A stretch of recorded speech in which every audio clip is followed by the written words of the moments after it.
All right. Well, if you took to any part of NASCAR social media last week, you saw that there were, let's just say, no new friends made. So Bristol is a chance where you can kind of get a little bit of payback. The feuds seem to have cooled down a little bit, but Bristol is that opportunity where you can go out there and maybe reignite that fire. Are we looking to any of those past feuds to kind of reignite this weekend?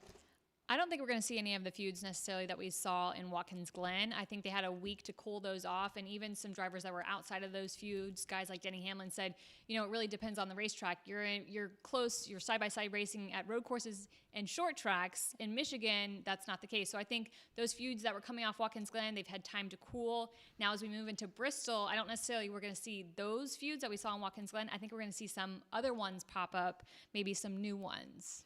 And Bristol's kind of like that. I mean, you've got everybody leaves Bristol mad and angry. You have 500 laps of, for so many times you're behind somebody and just trying like the devil to get past them. I mean, that's one of those where I think, there could be feuds that we haven't even looked at that could spark up that, we haven't even considered. So, surely there's people that have that memory bank and they think back to their history and they're like, you remember when he did this to me at Watkins Glen?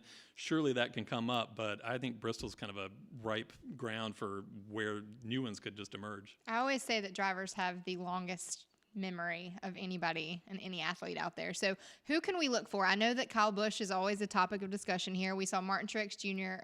Kick his car last year. So what can we expect on the track as far as tempers?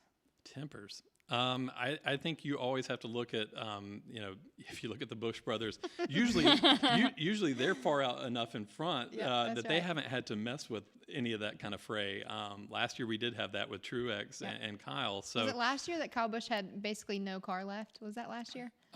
Yes, I remember the day that the fuel filler was you're just struggling to actually to fuel the car just to kind of keep it together. I think we're going to see a lot of conflict. I'm looking at the guys that are near the bubble, specifically Ryan Newman and Clint Boyer. I'm also putting Blaney in that grouping. He always tends to find himself caught up in something. When we go to short tracks. Doesn't really matter the driver. He always ends up upsetting somebody. I'm going to throw him into the mix.